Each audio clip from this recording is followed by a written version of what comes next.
Hello, all my kitten caboodles. Welcome to Respawn Aim Fire, the Kick-Ass Reverend Game podcast. I'm your host, Adam. He likes a chocolate dumpling. That's not even a real thing. Gumber, today we have with us Chad. What is your favorite kind of cream filling, Michael Ennis? Ooh, I love my go-to Saturday morning. We go right down the street to Dunkin'. I get myself a Boston cream donut, which is custard filled, not cream filled. Still the same. And my dog gets whipped cream in a cup as a pup cup. Nice, because I was just thinking tradition. Before we said something crazy, but I was like, do I like Bavarian cream or Boston cream more? I'm like, they're both pretty good. I don't know, man. But anyways, Delicious. Good to know. We also have with us Joel. I've got a funny baseball question to ask you, Campos. What's going on? What's the question? Okay, I feel bad, and it makes sense. So this weekend I went to a Cincinnati Reds game, and I haven't been to a professional baseball game in fucking 10 years, right? Whenever the seventh inning stretch, everyone stands up and they stretch and they sing the song, right? You know, take me out to the ball game, blah, blah, blah. Mm-hmm. I did not realize this, but when you get to the part of the song where it's like, whatever, root for the home team, they say the name of the team. Yeah. Root for the Yankees, root for the Braves. Yeah, we root for the. I had no idea because it's been so long. And as a kid, when I played t-ball for like 3 years, and we just said home team because we were stupid kids that didn't know what that meant. So I always just thought it was home team. To be fair, both apply, right? Because when you're a kid in Little League, oftentimes your team was, we're the blue team, and we're playing the red team, right? So it's just we always had a name.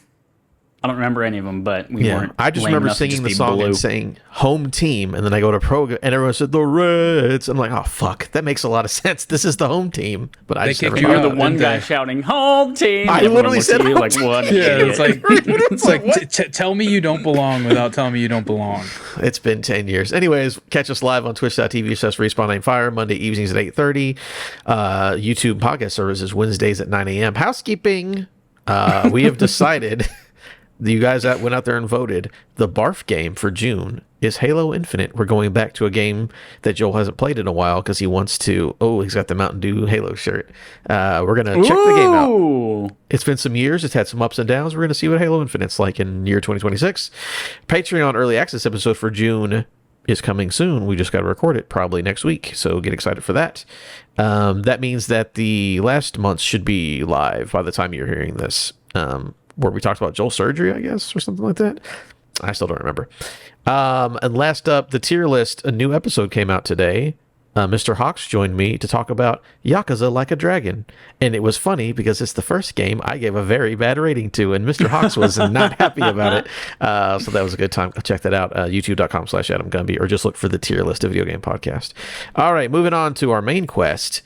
Fantasy critics ruined everywhere. Oh no! From Jordan Midler at VGC. Fable has been delayed until February 2027. Microsoft has announced. This is now a quote all from Xbox on social media. This is a year packed with incredible games for Xbox players to enjoy, from Halo Campaign Evolved, Gears of War E-Day, and Call of Duty Modern Warfare 4 to Control Resonant, Star Wars Galactic Racer, and Grand Theft Auto 6. I love how Grand Theft Auto 6 is last. In order to plan our game launches through the holidays in a way that works best for players, we're moving Fable to February 2027, so it'll have a dedicated moment it deserves. We're excited to give players a major new look at Fable, as well as our broader lineup at Xbox Game Showcase this coming up weekend.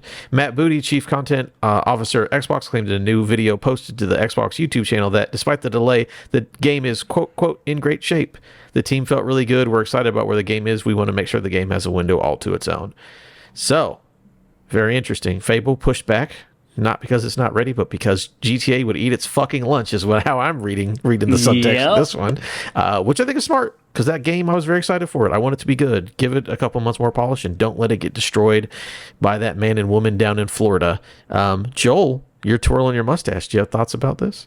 Yeah, I can't customize my facial hair in Fable this year, so I'm just going to customize my real life hair. I love that. Did you have this on Fantasy Critic? Somebody had this on Fantasy Critic, and everyone who's on Fantasy Critic. I looked it up. Yeah, hate to see it. Yeah, no. Adam was doing. Walk away. Adam was pulling some bullshit when this got announced. Adam texted me privately. He's playing stupid. Oh shit! He's playing stupid right now. He texted me privately and said, "Hey, I really want to beat Cozy, and I'm afraid of him." You should go First of all- counterpick Fable if it lets you. Right now. None of this was said. And then I said, Adam, I don't remember my login information. Also, I'm at the vet with my dog. And he said, reset your password and send me the login. I'll do it.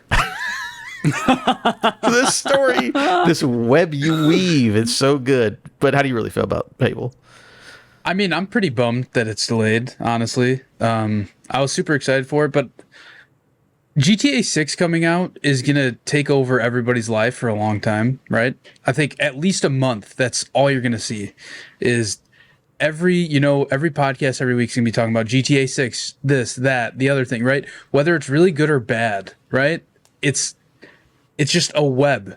That game's going to launch and everything is going to branch out from that in terms of like media around video games and just everything. Like every TikTok you see that's gaming related is going to somehow relate to GTA 6 for at least a month, right? And so like Elden Ring times 10, because Elden Ring took over everyone's algorithms, and this is going to be all way worse than that one. Yeah, so Fable getting out of the way of that I think is really smart, but at the same time it's just like something back in the back of my head's like, do they not have confidence in this game as it stands, right? Like even if they were to launch it like a month after or something, like who knows? But either way, I'm excited for Fable. But I'm obviously way more excited for GTA 6 just because I love the GTA campaigns. And I think the thing that has me most excited about GTA 6 at this point is the unknown, right? Like we know some stuff, but for a game coming out, later this year, we really know nothing is really what it feels like. Yeah, they'll tell us when they're ready because they know they don't give a shit. They'll do whatever they want. Chad, as someone who isn't going to play Fable or Grand Theft Auto 6, what are you going to do with your fall? I'm going to play, I don't know. I was actually like, this could have been the thing that I played this fall. I'm Fable curious. I enjoyed Fable 1 as a kid. I think I remember we played it for a barf as well. We played the remaster for a barf, and I think I remember liking it when I played it again as a grown man. But yeah, this could have been my thing that I got to play while everyone else is playing GTA because I don't care about GTA, and so I'm bummed I don't get it. What are you gonna play? I'm sure there will be plenty for me to play though. What are you gonna play? I'll play Wolverine. I'll play Call of Duty. Just Not on kidding. Game Pass. Not on Game Pass, you won't. No. I'll have to. I've been in this home literally almost a year. Xbox Series X has still not been plugged in once. So, no, I won't be playing anything on Game Pass. Have you really been there for a year already? Yeah. God, well, it'll be a year at the end of July. So, like 10 months. I mean, I'll be in the grave in about 3 months, the way that time's going by. Good Lord, that was quick. That's all I'll say. Yep. That was quick. All right, very good. We will move on to playtime. Talking about playtime. Chad, I need to know about this fruit and this woman. Fruit and this woman. What did I write down? Melon and Sharon. Sharon stands for Super Mario Galaxy 2, which is something I put a lot of time into last week. Listen to our thoughts. We're recording the Barf episode right after this, so you'll hear my thoughts about that one. Melon stands for Mina the Hollower, which is a game that just came out a couple days ago. It is a 2D. Here's what it actually is. This game is Bloodborne disguised as a Zelda game. Like, it is a hardcore, like, Souls-like experience with all of the things that come with that. But it looks just like a top-down, old-school 2D Zelda game.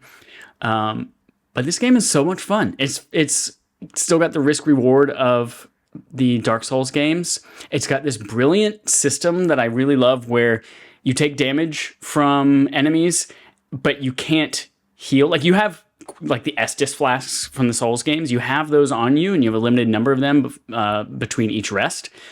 But you can only heal if you... How do I describe this?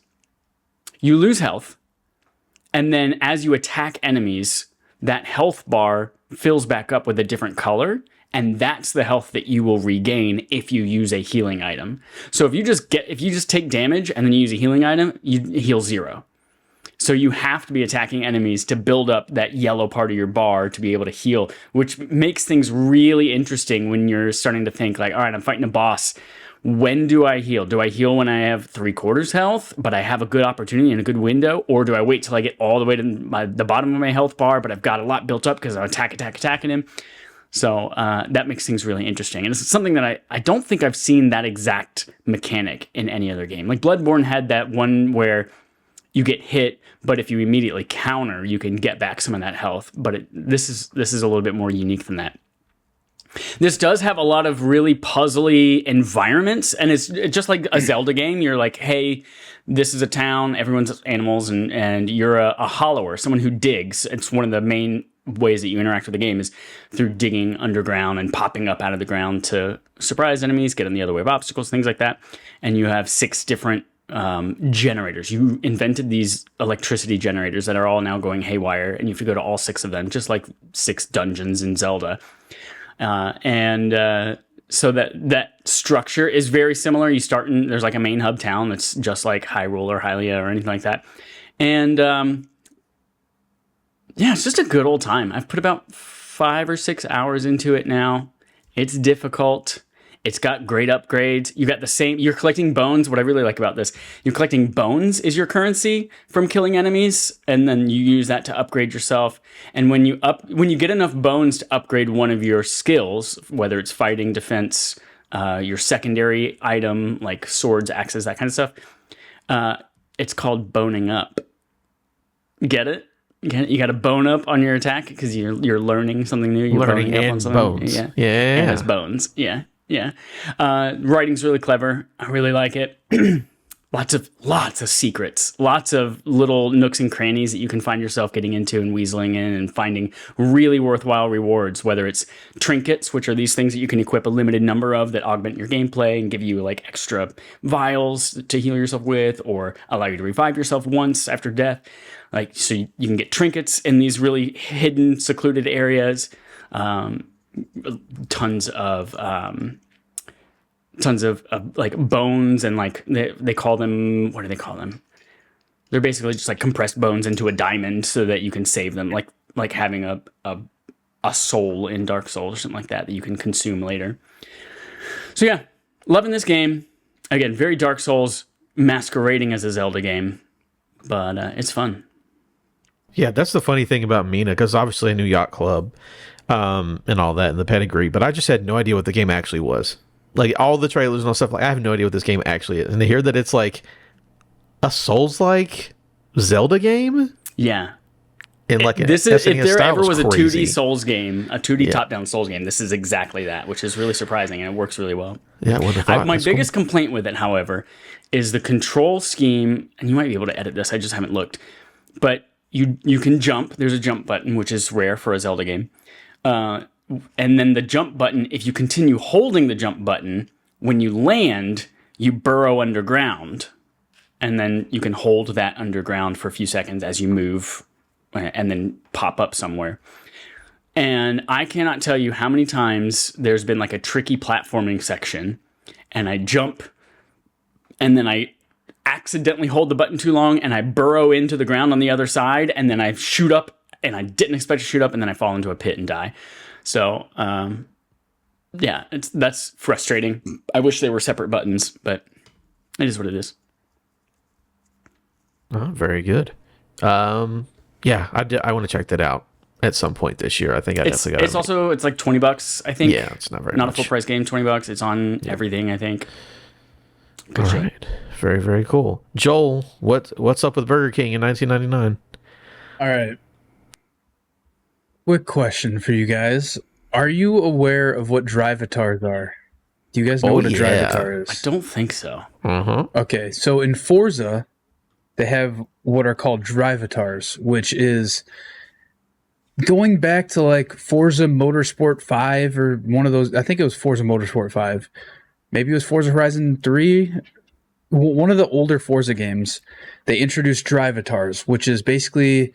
it takes your data, Chad, from you playing Forza games, like any of them, and it creates a drivatar in other people's games. So if I go in any Forza game and I enter a race, it's going to be me versus, 11 other cars, but it's going to associate other gamer tags with those cars. And like a lot of times it'll be friends from your friends list. Like I'll race against Adam in some stuff. I'll race against Kenny in some stuff. But then it also like will randomly put gamers in with you, right? And it still uses your difficulty settings and stuff, but these drivatars collects your data and how you race and how you play the game, and it kind of puts that into your drivatar, and it progresses over time based on how you're playing the game.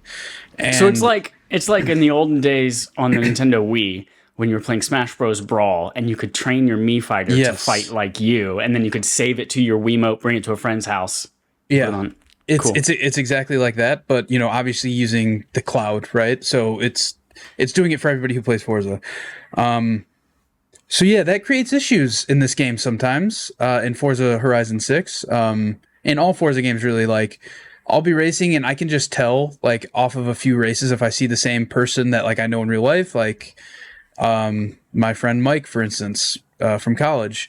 Every time I see his drivatar in a race, I'm like, I got to get the fuck in front of this dude because he's just going to be crashing into me. Like, because he must drive super aggressively in like when he's playing the game where he's like crashing into everybody. So BK99 is none other than Bowie Knife 99, and he is going fucking absolutely bonkers viral. Nobody knows if this is a real human being or if it's just like an AI drivatar that Turn 10 has just completely made up. But Bowie Knife 99 is a menace and needs to be stopped. I saw him in my race literally right before we started this, and I fucking booked it. I was like, I need to get the fuck away from Bowie Knife 99. So this guy like is just ruining people's games. This drivatar, like I have a compilation pulled up and we're going to start watching it. But he is just landing on top of cars, just sending cars flying. He is coming out of nowhere and just like making cars glitch underneath the map.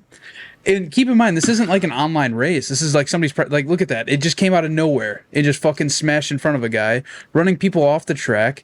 This guy's in first place, and then he looks. Bowie Knife 99's in first place in a fucking tricycle, like, and this guy's driving a Bugatti. Like, it is just, it's unhinged. And I really hope one day we get to the bottom of whether this is somebody's real drivatar or if this is Turn 10's way of maybe not trying to go viral but just like putting a funny drivatar in the game that's like, oh, this guy's an asshole, he's gonna ruin every race he's in almost, or at least try to, right? But yeah, every time I open, could see that being like a marketing strategy is like, let's put this in there to like fuck with people and make them all complain about it.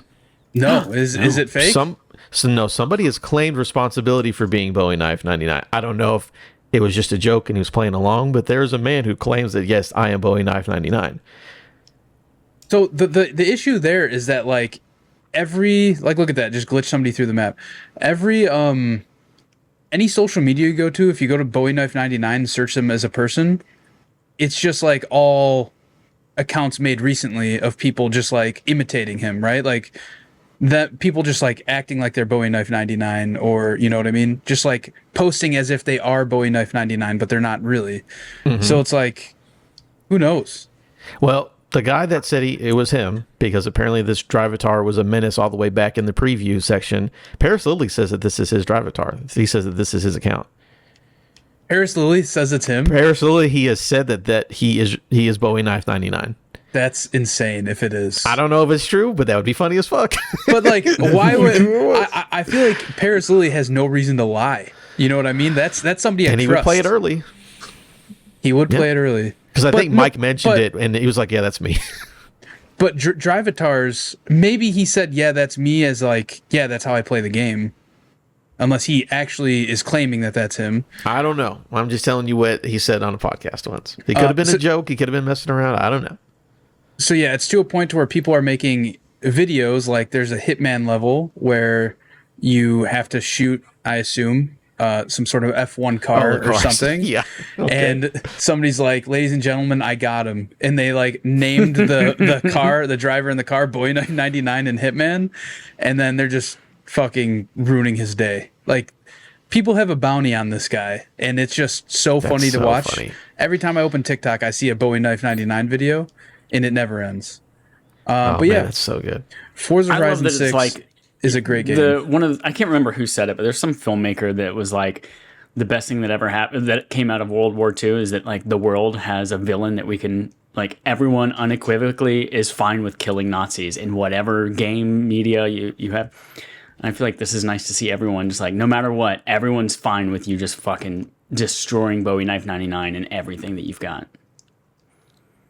That's funny. That's great. Yeah. I've heard I was a menace and my drivatar was annoying, but I don't think he's not anywhere near that level of just being. Well, like what's crazy is how widespread it is, right? Like it was like you could play through this whole game like 80 hours and you're not going to see all the drivatars, right? So the fact that this drivatar that nobody is friends with is just showing up in like literally everybody's fucking game, it makes me think it is like a plant, right? Like maybe so, yeah. Like it's not just like 5 people that keep running into this. Like everybody is seeing Bowie Knife 99 in their game. I even took a screenshot earlier when I saw him next to me because I was like, this isn't fucking real. Like that's how legends are made, man. Shout out to whoever this is. God, that's fucking fun. All right, is that it, Joel? Forza and Bowie Knife. Other than that, I've just been playing a lot of Pokemon Go. Pokemon Go Fest coming up this weekend on Saturday here in Chicago. Already? Oh, I'm so jealous. Yep, it's this weekend. Very excited to be playing that. Gonna meet up with some strangers from the internet, and it's gonna be a good old time. What time? No, what time are you? I'm being serious. No, you're doing Saturday morning, right? Yeah, I'm doing Saturday morning, and I'm gonna see probably, if I can like remote join any raid that you're in all Saturday morning. Well, the issue with that, Chad, is like there's literally going to be thousands of people there, so any raid I join is just going to fill up immediately. Yeah. So yeah, I'm gonna be doing that. I think I'm gonna buy an all-day Friday. So like the way it works is you buy a specific time slot to do like I don't even know. I haven't looked into it that much, but you buy a specific time slot to do like the main event, I guess you would say, like the Chicago exclusive part. And then you can buy like a full day for any of the days to like do citywide events. So I think I might do the Friday as well because I have a friend who's going to be down there Friday and just meet up with him after I finish up work for the day. But yeah, super excited. I'll probably walk over to the Field Museum and catch that excavator Pikachu at the Pokestops there. Do some of those raids, and yeah, it's going to be an awesome weekend. I'm super excited. I went to the Pokemon Go Fest merch pop-up. I tried to FaceTime Chad, but he was at the beach. But yeah, they had a bunch of merch there and stuff. It was like completely unannounced. They didn't tell anybody beforehand. And then my wife saw a TikTok Saturday morning and then sent me it. And I was like, oh, let's go over there right now. We went over there, nobody there. But they are fully prepared for there to be just like mobs of people there like all week. I'm sure getting later into the week, right? Like Wednesday, Thursday starting, because they just have like roped off line sections that are zigzagging all around the place. And when we went there, we literally walked right in and out. And then I like made a TikTok about being there. Some dude DM me, he's like, hey, this is going to sound weird. I'm flying to Chicago Thursday. Do you think they're going to have all those pins? Because I'm missing one of those pins. Because they had like merch from Pokemon Go Fest throughout the years. And this guy was missing like the 2018 or something like that Pokemon Go Fest pin. And he's like, is there any way you can go back and get it? I was like, yeah, sure, bro. I'll go back and get it. I'll meet up with you Saturday and give it to you. And like, I don't think he believed I was actually going to do it. But then like, I went there with my wife on Sunday morning and she was in and out of the store in like less than 3 minutes. So like, they really did not tell anybody about this and nobody knows about it yet. But yeah, I bought some t-shirts, bought that dude a pin, going to meet up with him Saturday. And give him this pin. I'm just doing my good karma. You can get some good karma coming my way for doing it. Yeah, I bought. Are you familiar with 100 Thieves? They did a collab and they had exclusive merch there, so I bought a shirt. And I got a matching shirt in game for my guy that I have not redeemed yet. And I got an extra one for Chad if he wants it. Dope. I love Joel meeting all these strangers all the time. I know. He's always meeting strangers. I'm always meeting strangers, and I love it. And it's something I don't think I ever would have done like honestly, what changed it, what altered my mental brain chemistry is PAX East when we went and played Star Wars Unlimited. Like, I fell in love with that game there, and like I came back in like the first time probably in my whole life I went anywhere to do anything by myself without knowing anybody was me going to play Star Wars Unlimited, like with randoms at like a pre-release event. And then since then, it's just been like, I have no issues going anywhere by myself and being like, yo, I'm a nerd, you're a nerd, we're here for the same reason. Let's fucking hang out. Yeah, you're brave. I like it. Yeah. Very cool. Is that it then? Is it on to me? Yeah. All right. So, boys, I got a code this past week, and I put it into the Xbox. GTA 6? I got it early, baby. Code to the nuclear football? I have it in my back pocket. No, I got a little digital code. I put it into the Xbox. I loaded it up, and then my entire weekend was spent playing, 100%ing, and devouring 007 First Flight. Hoo-wee. All right, so this is the latest from IO Interactive, the people who make the Hitman games, and it's a James Bond game. It's been anticipated for a while. And I got hands on it, and let me tell you, I didn't just play all weekend just because, I was like, I need to beat it for a review. I am in love with 007 First Light. For those that don't know, it's basically young James Bond, like when he's first in training, like when he first is learning to become a 00 agent. And man, the easiest way to explain it is it is a classic like action adventure game with some very fun, forgiving stealth sections, and then it just feels like a James Bond movie, like in every possible way. So I know like Chad wasn't going to be interested in it because he assumed it would be like a Hitman game. Not a Hitman game. It has the DNA, a little bit of the Hitman games, and then the rest of it is an action adventure game with like some forgiving stealth elements. It reminds me a lot of like... I saw some gameplay, and it looks very much like Uncharted type gameplay. Yes, which it's is very like, maybe Uncharted. I would like this. Jedi Survivor, like those sort of like, we are going on a big adventure in this world that and it's exactly that. So like, I mean, you're going across the globe, you're in a bunch of different locations. The gadgets... Again, he's very young, so like Q's like, hey, here's a watch or whatever. It's the best thing about this game is it feels like a movie. Like I adore the Daniel Craig run, the Pierce Brosnan run was fun, and this feels like, hey, we're rebooting Bond, and it feels like because like it's so cinematic. All the sounds and the actors and everything just feels. It feels like you're playing a 007. Like the cold open to this game. Here's the funny thing about this game, right? Like the first 3 hours of the quote unquote, or like maybe an hour and a half, 2 hours or tutorial. And it is basically you're playing a montage of James Bond fastly training up to become a 00 agent. And it's some of the coolest things ever. Like right now we're showing like the prologue mission. And when this mission ends, like he hits a little button to make things explode, and then it goes into the Bond movie entrance, like Skyfall, where it's like all the crazy graphics and stuff. And they do that in this game too. It's like, oh, we're just making a James Bond game. All the Bond stuff is so good, dude. He's great. The game's gorgeous. The gadgets and stuff are a ton of fun. But as far as gameplay though, you'll go into an area, right? And it's like, all right, this is the mission. This is what we need you to do. And this is where the Hitman part of it comes in, where it's like, all right, here's this like big openish area. You can eavesdrop and hear people, or you'll get some intel. And it's like, here's like 4 ways to get to this objective. Pick one of them and go have fun doing it, or go figure it out. You can go in just, like with fist and guns blazing if you want to, but it's not even always stealth. It's always like, sometimes it'll be like, oh, just go pretend to be this guy so you can get this information, get the house key, or get the, like the key to the hotel room because you're pretending to be, housekeeping. And then you can go like do the mission that way. You can like scale the building. You could steal, pickpocket a guy. Like you can really do like whatever you want, and it lets you. It makes you feel awesome. And the reason the stealth isn't bad is because if you're doing a stealth section, you'll basically go into a room. And again, he's got these gadgets, so you have a way to distract people. You can make a dude sick just with your cell phone because there's darts in it. You can blind people and then go take them out or whatever. And if you're in a stealth section and you fail it at any point, you can have multiple options. Bond can bluff, which is a ton of fun, where he's just like, you build up a meter and he'll, oh, hey, mate, sorry, I think I was trying to go to the bathroom and I went the wrong way. They're like, get out of here or whatever. And then you fail the stealth section, you have a get out of jail free card. This isn't where I parked my car. Yeah, he always has something ridiculous to say, and it's so funny. But if you don't want to go that route, obviously you can do the combat, right? And it's very, I want to say Batman Arkham because it's not as heavy, but he's, you got counters, you got dodges. He's you can grab people and like throw them across a room. It's to me the combat's very satisfying. I like the shooting and the melee stuff. But once you like clear a room out of dudes, it'll be like situation like contained. So basically, you can go in a room, screw up your stealth, beat up 4 different dudes, throw a guy through a table or whatever, and then you walk out the door and you like straighten your tie up and you're like, oh, don't go in there, and then you're back to your stealth section if you want to.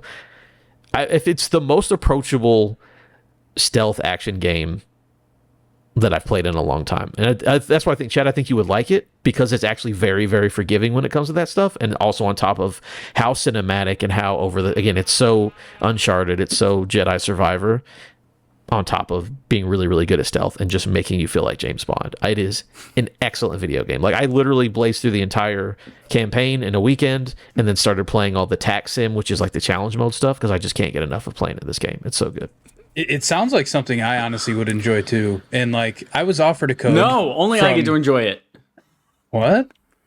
Only me. Just Chad. That's not you. Just me. Oh, You're not allowed to he did enjoy the it. freeze again. Here he goes. Oh. Joel, you can continue, please. For the love of God. Is he really frozen, Chad? About a minute ago, I farted, and it was like a good 10-second long fart. It's like, Yeah, so what I was saying is, yeah, it sounds like something I would really enjoy. Maybe you would. I legitimately, if you've watched the gameplay, and if you like Uncharted, if you like a stealth game, if you just like James Bond at all, I think you'll enjoy it. Again, I legitimately was. It heightens as it goes along. I think it's like one of the best stories that like James Bond has told. Like, I love this like mission and like what we're doing with him. Oh my God. I fell in love with this game. Like, as I played it, I was like, that number's getting higher. Like, it started out as an 8. Maybe now it's an 8.5. Maybe now it's even higher. It's really good. Very nice. Yeah, Chad, I think you would actually like it. It's not Hitman. It's its own thing. Like the sound of that? It's very good. And then, so again, that was James Bond 007 First Light. Great game. I think everyone should play it if you have a chance. Beat it all in one weekend like I did. My number 2 game that I played, Chad, I don't think you've touched it. I know Joel has started it. I don't know how he finished it, but I played and beat Mixtape this weekend. Oh, yeah, yeah. I did. I played and beat that one too, yeah. Okay, you did beat it. I think it was Joel who like got an hour in. It was like, I'll come back later. It's like a 3-hour game. Yeah, 3 hours, back later. What are we doing here? I like the game. I don't even remember what the discourse people were going back and forth on. I don't really care. It makes no difference to me. I like the art style. Here's the thing. It's like whenever you like, remember Marge Simpson was like, I just think it's neat or whatever. That's what it is to me. Because like the music doesn't do anything for me. Like, I don't really have nostalgia for that stuff specifically. But what I really like is that it's basically a John Hughes movie where like the main character like talks to the camera and like on her last day of high school. I'm like, okay, this feels like this is a movie that I would literally have watched, like a coming of age story. And again, even though the music thing didn't really hit with me necessarily, like hitting on nostalgia, I'm like, I just like these kids. I like these weirdos. They're going on their weird imagination and trying to get, it's basically super bad. We're just trying to get drunk on the last day of high school kind of a thing. But it is they're charming. And it's very fun and sort of like It Takes Two, sort of an idea where like you're constantly doing new weird things. You'll do it for 5 minutes and you're done. You'll never do it again. But that's a really fun. good comparison. Yeah. Yeah. I think it's fun. Legitimately, it's like 2 or 3 hours. Like, and it's what is it, like $25 maybe or something? I don't remember how much it is. It's not super expensive. It's $20 and it was on sale for like 10% off. Yeah. And it's on Game Pass if you have that. Yeah. Yeah. I would suggest it. If the idea was interesting to you at all, I think you would get into it. Yeah, I enjoyed it. Now, again, I'm not getting into the back and forth in the Discord on it, or discourse on it. As high as it was rated by some people, I don't necessarily get. I'm like, yeah, this is fun, but I guess I'm not a white 35-year-old man, so maybe that part didn't affect me as much. But I did enjoy it. Anyone who's like, oh my God, not enough gameplay, I was like, man, just play an indie game once in a while, you'll have a good time. So it was very good. I enjoyed it. I don't know if I'll be thinking about it at the end of the year, but I did enjoy my time with it. Joel, why have you not finished Mixtape yet? It's literally 2 hours long. Oh, you're muted, by the way. Yeah, I think I'm on like the last track of it too. I just never got around to it. I've just been so busy with other stuff to where gaming has just been taking a back seat lately. And so when I do have time to game, it has to be something I really want to play. Hence why I made next month's Barf Halo Infinite at this point, because that's something I really want to get back to, and now I have a reason to. Yeah, give yourself the excuse. All right, very cool. But yeah, 007 First Light. mixtape, good weekend, good reviews. Your boy is on fire. All right, Chad. Oh, is that the segment or is that a quest log? It's a side segment. A side segment from Adam.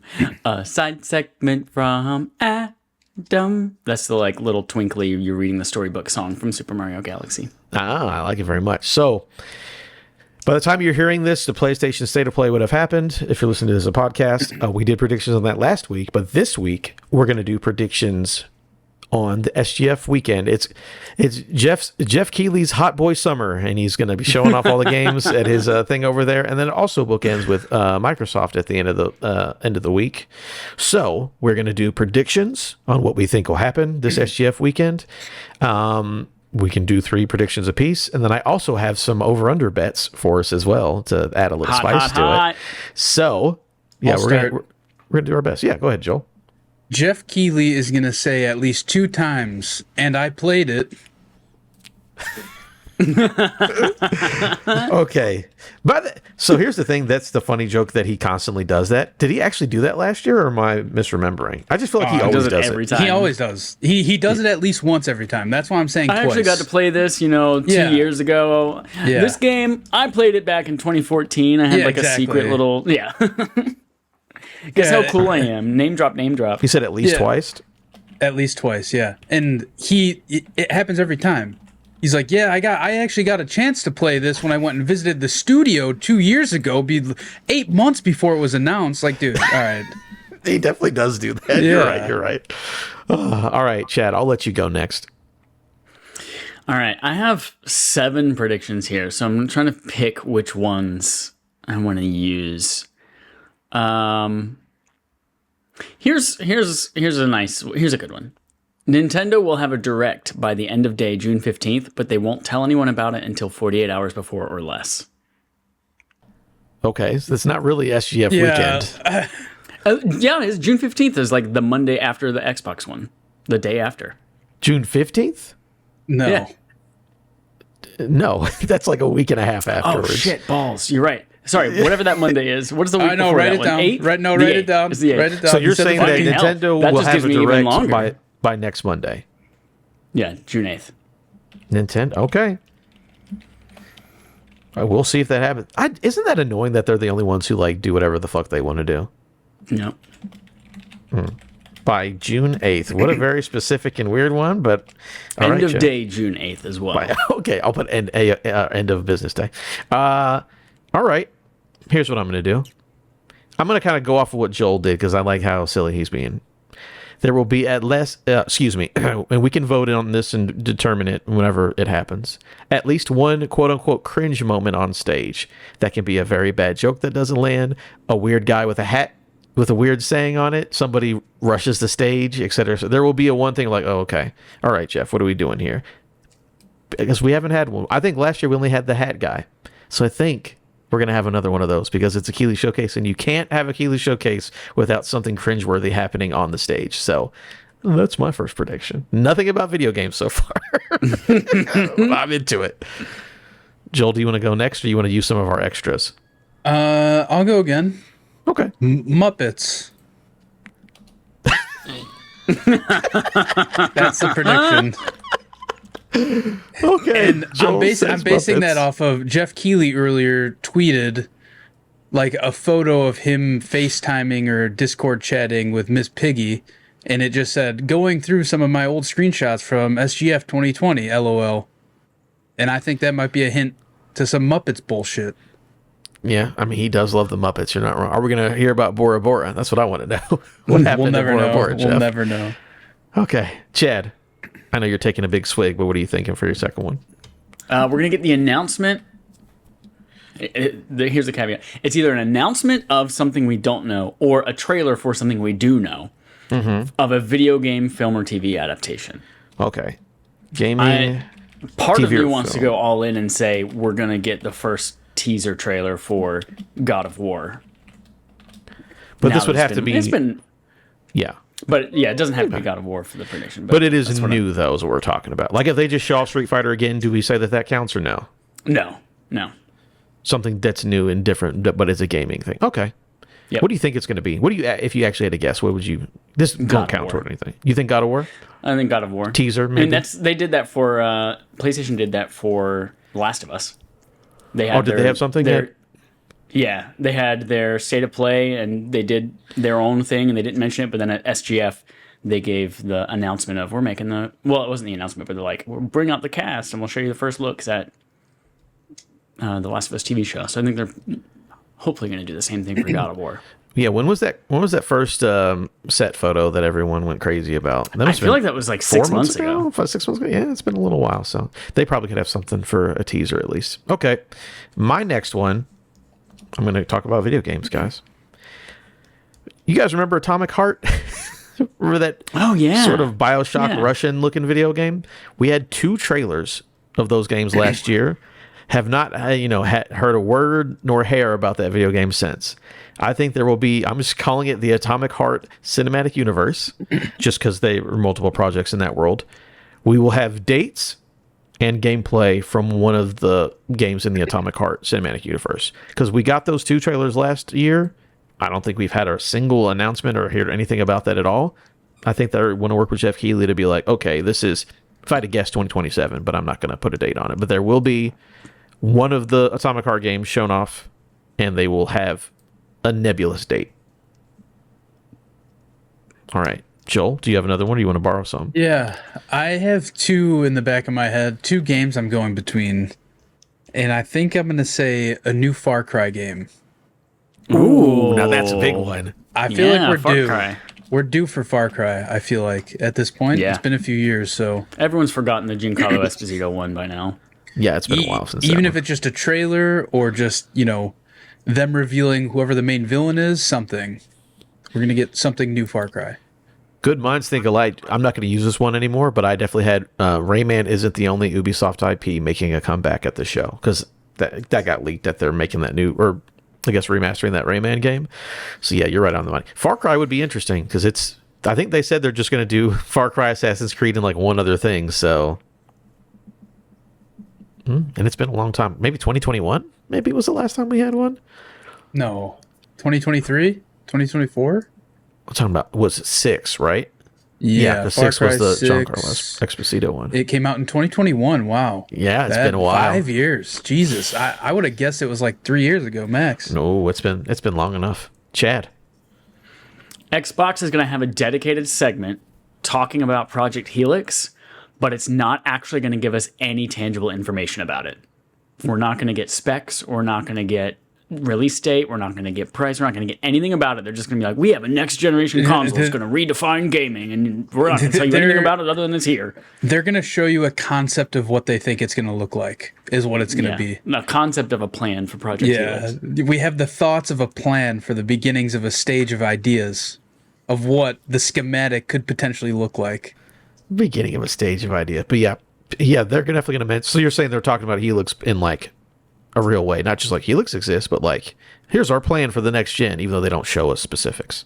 Yeah, well, yeah, they're going to talk about Project Helix. They're going to have not just like this game's coming to Helix, but they're going to be like looking forward to next year or blah blah blah. We're going to launch Project Helix. Project Helix is the future of Xbox. Well, and with Project Helix, you're going to be able to have play devs PC. interview and be like, we're able to unlock extra frame rate because of blah blah blah, but we're not actually going to get any kind of like actual information about it. Those devs always have the nicest offices, don't they? Whenever they make those videos, it looks great. All right, so I'm going to go on the last one. I'm going to let you boys pick. One of them is a prediction about a DLC for a very popular video game. Another one is a game coming out from a very popular studio that does not currently have a release date. Which one should I do? And I guess. Sure. I mean, if you want to, I'll tell you both regardless. But I know. Is one of them the Witcher 3 DLC? No, I'm not talking about Witcher. No. Okay. Is one of them Mass Effect or Cyberpunk 2? No. Okay, never mind. I'm gonna shut my camera off. No, you don't have to do that. Chad, which one do you think? Go with DLC. The DLC. All right. Not necessarily a super fun one, but Monster Hunter Wilds DLC will be shown off at SGF. I can also see this probably just being state of play, but I'm going to say, just for the fun of it, this is SGF. And I think that we're going to get obviously a new biome because that's what that always does.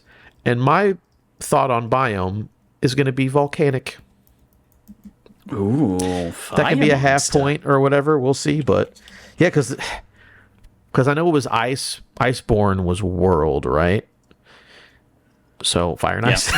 I guess, I was going to do tropical island, but I was like, that doesn't make any sense to go from the desert to a tropical island. I mean, I guess there's desert islands. But anyways, all right. My other one that I'm not using was Onimusha gets a hard release date because it only says 2026. I would either be like September 17th or something, but I'm not using that one, so that's fine.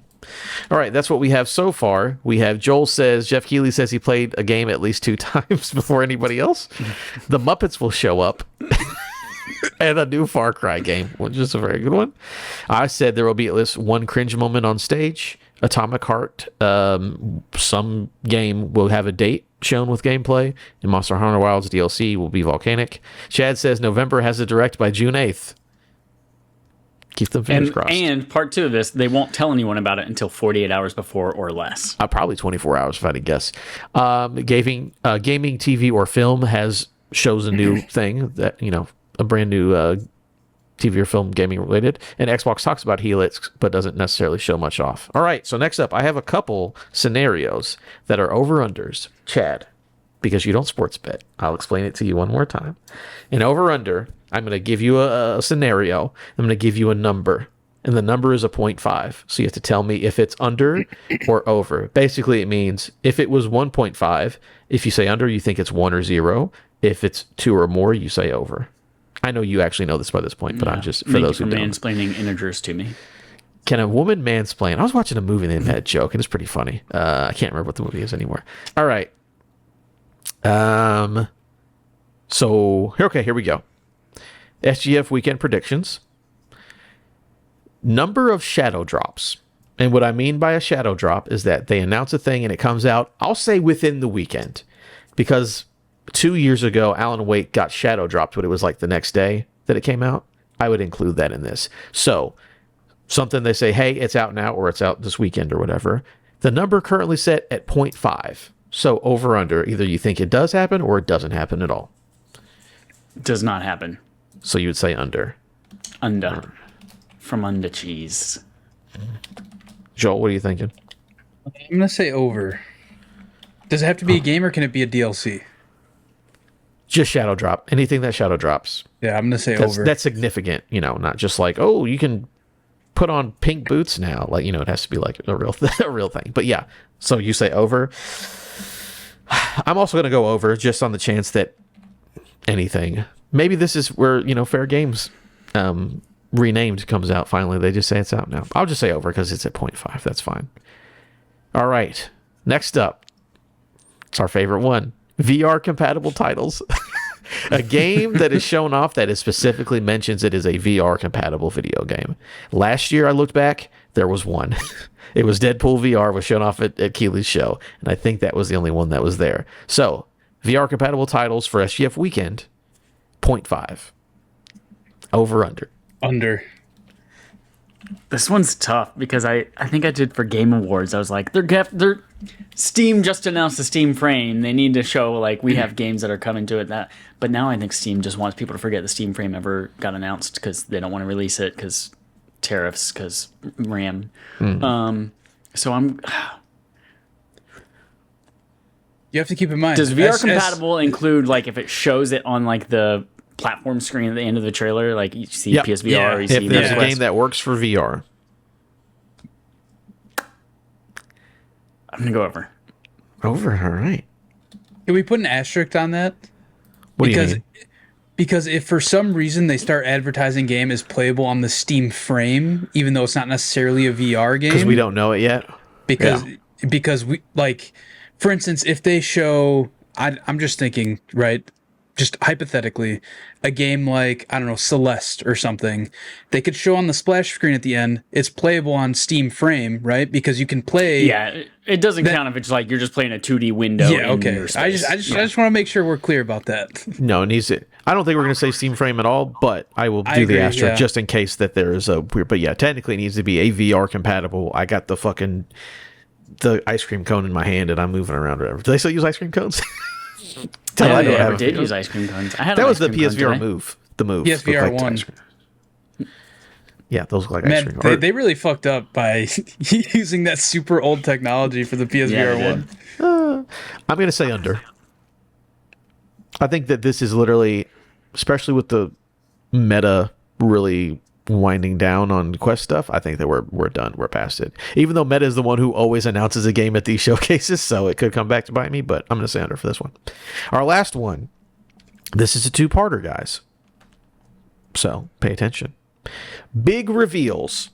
And we can talk about this. My idea for a big reveal is a major publisher showing a new announcement, right? Not necessarily like a smaller company is announcing a thing we didn't know of and it ends up being a big game. No, this is like people are like, oh, this is like the get hype moments. Like, holy shit, like that's crazy that this is a game, that this is coming out, whatever. I think we understand what I mean when I say big reveal, right? So Yeah, like the characters in the game have to literally be large. yes, they have to be tall characters. No, but you guys get what I'm saying. Like last year, Resident Evil Reninquiem would have been a big reveal, Right. correct? Yeah, that's the kind of thing I'm talking about. Thank you for saying the name right. Nobody ever says the name right. That's what it said in the trailer. So, big reveals for SGF. I have it 2.5. You guys thinking over or under? 2.5 for big reveals. At SGF specifically. This one does not include Xbox, just SGF. How long is SGF this year? 2 hours? Probably two. It's always two, right? I'm saying over. I'm saying over. Okay, remember it has to be big. We know what big means. Right. Okay.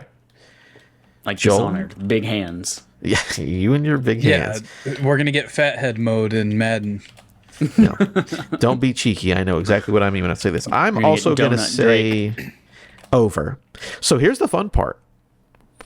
I'm going to offer you boys a double down. Ooh, a KFC double down. Yep. What this is, now we're going to take into effect the Xbox showcase as well.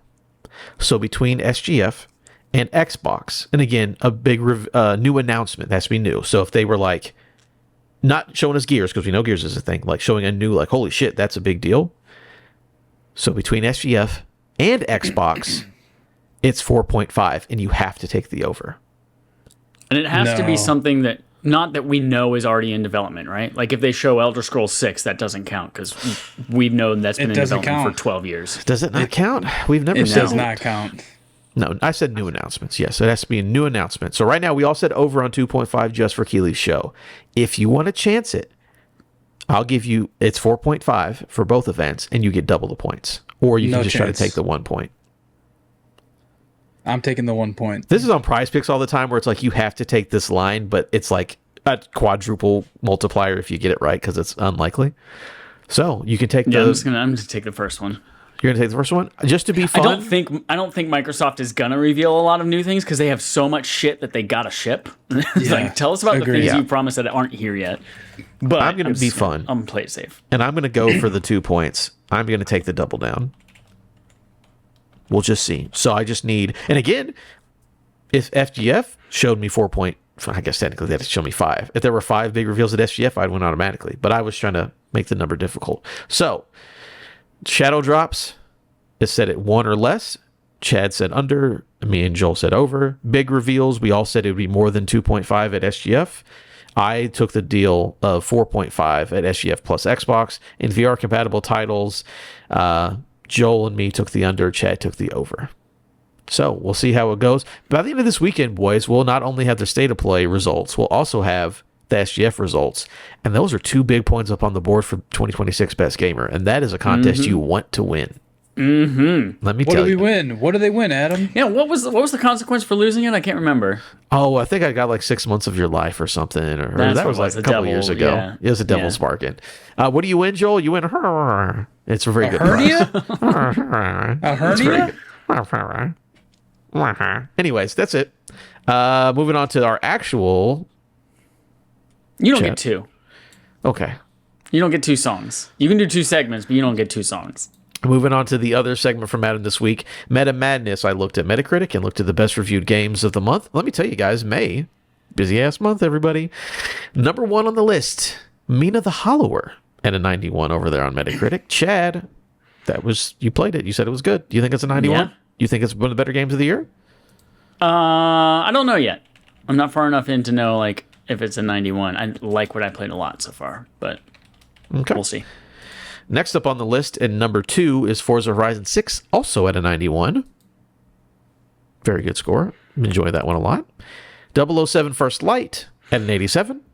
Mixtape at an 86. Wax Heads at an 85. Lego Batman at an 84. Zero Parade for Dead Spies at an 84. Coffee Talk Tokyo at an 80. And Yoshi and the Mysterious Book at another 80 on the board. This is a full-ass month. Me just looking at a big ass month. Me looking at this list, I think there's at least 4 Pody Goaties on this list, being honest with you. Yoshi? No. We can get rid of the one at the very bottom. No. I think those first 4, Mina, Forza, First Light, and Mixtape, I think all those will be in people's Pody Goaties for sure. For me personally, Mixtape. There might be 4 in there. Legitimately, there might be 4 in there for me. I don't know. We'll have to see. But speaking about all that, we're going to look at Fantasy Critic real quick. If I can log in. Log it in, hog it in. RAF 2026. We are making some movements. Again, a lot of games just got scored, so we have some new scores over here.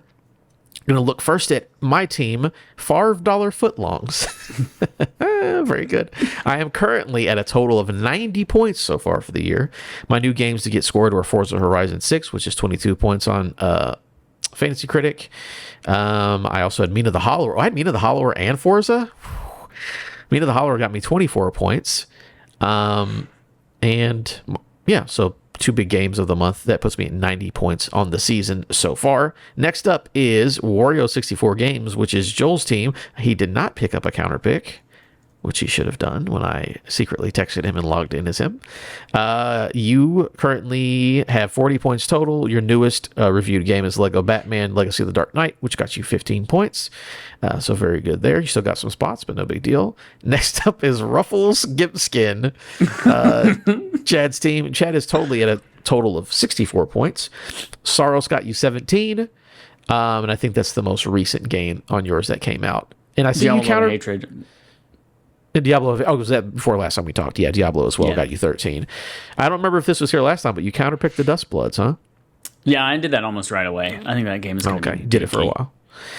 That'll be interesting. That could be shown off at your June 8th Nintendo Direct. Could. You never know. And last up, Bold Standard Games, which is Cozy's team, currently at a 68 points. He has 007 First Light, which got him 18. Fable will not release. Stuck on his team for now. I think he can drop it. Yeah, he can drop it, but we won't tell him about it. Absolutely. And then he also had Mixtape get him 17 points. So currently, as it stands right now, Joel in last place with 40, Cozy in second with, Joel 40 last place, Chad third place with 64, Cozy second place with 68, and me first place with 90 points. Still halfway through the year, boys. You got to make sure you're lots of games to come. And I counterpicked Marvel 1943 Rise of Hydra because I should have done that week 1, but I, for some reason, waited until the very end. That game is not coming out. So, yep, there's our look at the best reviewed games of the month, and that's a Fantasy Critic. Moving on to... Game On Game Show. The Game On Game Show. We play a game called Game On, the gaming show on our game show. Game. Boys, we got a game today called PlayStation Smush Mush. This is a game inspired by a joke that was made on Kinda Funny about what if the Alamo Drafthouse, what if their menu for the special screenings of the PlayStation State of Play accidentally reveals things for their properties that, if there was the example I'll use that was on there was what if they serve intergalactic, the heretic fajitas. That's a mouthful. Based on the game, yeah. So it's a mashup of video game first parties from PlayStation Studios and foods that might be served at Alamo that's Draft what we're House. Doing? Yep, I've got 8 of them that I've made, and I'm going to give you a 1 or 2 sentence description of the mashup of this game, and I need you to come tell me what is the mashup. Not what are the 2 foods, but what is the mashup of the name? What is the food based on the name of the game? Yeah. Yep. It's whoever shouts it out first. We'll start with an easy one. Okay. Ready your katana and seek revenge and the Ghost of freshest catch Tsushima. of the day. Ghost of Tsushima. Yes, that is correct. Oh, just like Ghost of sushi. Sushima. Ghost of Sushi. Honor is a dish best served raw. Oh, they've got little taglines, huh? I Yeah. like that. All right. Number 2. You will die. You will rise again. You will try to reach Eternal the warm, yeasty sorrows. treasure on the other end of the fog gate. Warm yeasty treasure. You will die. You will rise again. You will try to reach God the of warm, War. yeasty treasure on the other end of the fog gate. These are all PlayStation, PlayStation first party games. like first party. Well, this one didn't start first party, but a first party game did make the remake. Our first party studio made the remake. Yeah. I just don't. I know what the game is. I don't know what it would be. Yeasty. Demon sourdough. It's Demon Souls, right? Demon Souls is the game. But what it would the yeast something with bread? Warm, What does bread and Demon yeasty Souls have to do? treasure. Yeasty something. Is there a bread that starts with D? I can't think of anything. Or a bread that starts with an S. Could yeasty or a beer maybe, but I don't. Demon sours? No, that doesn't make any sense. I don't know, Chad. Joel, you got any guesses? I got nothing. This is Demon's Rolls. Demon's Rolls. Oh yeah, Demon's that's good. Rolls. Yes. That's good. That's good. All right. I guess several of these are games that were technically not made, but they're Sony published. We'll say that. That's fine. Yeah, publish. Choose your path as you question whether AI androids have intelligence and sentience, and whether chickpeas have free will.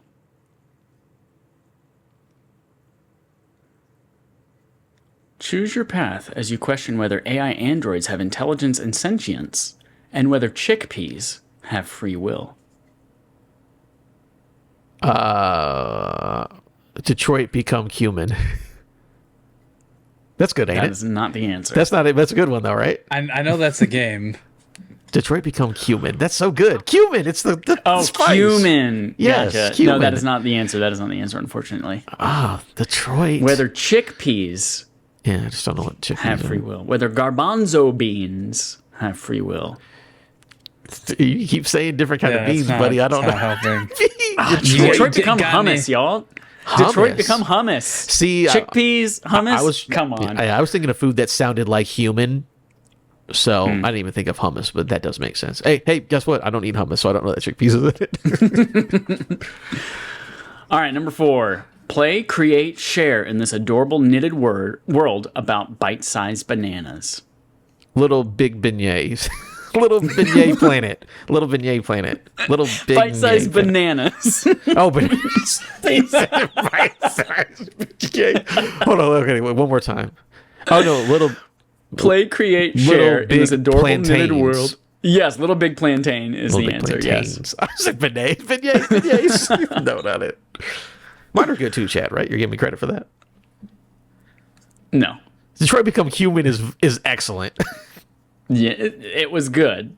Oh, But they're not going to just serve cumin at. Yeah, you're right. That makes no Almond sense. Draft Yeah, that's true. You want chili seasoning? Is that what you want to eat today? Yeah, although you could put that on your popcorn. Number 5.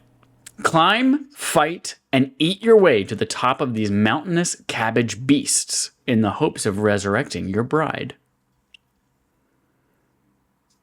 I can't think of the game name. I'm trying to figure out the food part. Fight and eat your way to the top of these mountainous cabbage beasts in Yeah. the hopes of resurrecting your bride. Oh man. I know the game. I just cannot think of what the food. Cabbage. When you say cabbage, I just think of egg rolls. I can't think of anything else. I can't think of anything else that has cabbage in it. Oh man. Something with a C probably. Shadow of the Colossus. You're close. Yeah, I just Shadow of the Cabbage. Shadow of the Cabbage. That's Shadow of the Colossus, but I'm like, what is it that's Yeah. cabbage? I don't know. What Again, foods are made with cabbage? egg rolls. Shadow of the Egg Rolls. It's not egg rolls. What else does cabbage go in? Joel, do you have any idea? Shadow of the corned beef hash with cabbage. I don't know, Chad. What I'm is too it? clever. This is Shadow of the Coleslawsus. Oh God, coleslaw again. Hey, you're just naming foods your boy doesn't eat. I fucking don't eat coleslaw. I don't eat it either, but I don't either, but it is good. Coleslaw sis. All right. All right, 3 more. Hopefully y'all can get fucking one of these. I got a couple. You got one. I got 2. I think. No, you didn't. No, You got first Little one. Big Plantain. Yeah. I think Joel And got Joel the first got one. Ghost of Tsushima. Okay. Yeah. Okay. All right. The Hellgasts have taken hold. Citizens are force-fed propaganda and superfoods. The resistance will not be juiced. Kale Zone. Kale Zone is correct. Yeah. Yummy, All right. yummy, yummy. This one, it's a little bit unique, but it's good. Good or evil, crumbly or chewy. You decide as you harness your power of electricity to save the world's most notorious cookie factory. Infamous Amos cookies. Infamous Amos Cookies. That's Yes. very let's good, go. Joel. That's Let's very go. good. Yeah. Infamous Amos cookies. Yeah. All right, y'all are tied. This is the tiebreaker, the last one. Ooh-wee. The cycle is endless. You fight, you learn, you die, you rise again. Flashes of astronauts confound you. At the end of the day, however, you're just a lowly root vegetable. Oh man, what are the root vegetables? It's not a carrot. Let's see. Return potato.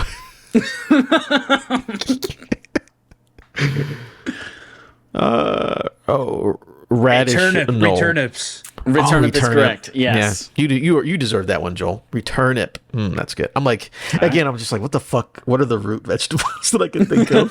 Carrot, potato. That's it. I just watched the Zach Galifianakis has a new show on Netflix called This Is a Gardening Show. And it's just like 12-minute episodes where he just talks to kids about vegetables and shit like that. And it's just so stupid and dumb and funny. He did a whole one about root vegetables. All right, that's it. We had 3 points for Joel, 2 for Adam, right? That's pretty good. That's correct. And that's it for Game on Game Show. That is it for episode 435 of Respawn Aim Fire. Remember, you have homework to do. Your homework is to go and listen to our BARF episode that we're about to record about Super Mario Galaxy 2. Go and be a Halo Mountain Dew shirt. Go and patreon.com/RespawnAimFire. We'll have shortly, sometime in the next time, our After Dark-ish episode up for you to listen to. Everyone should now be able to listen to the last one if I scheduled things right. Did it come through? If not, we'll figure it out. We'll take a look. That's it, everybody. Yeah. Oh, go play. Oh, our barf game. Our barf game for June.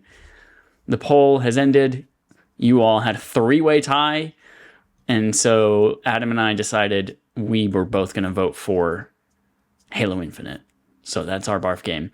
Halo Infinite for the month of June. Go play that. If you have thoughts about it, let us know. Write in. Be on the show. Etc., etc. All right, y'all. That's it. Oh, Until one more next time, thing. user- Oh, what? Usual sign off. Ready? Root for the Home team. Oh no, my mouse died.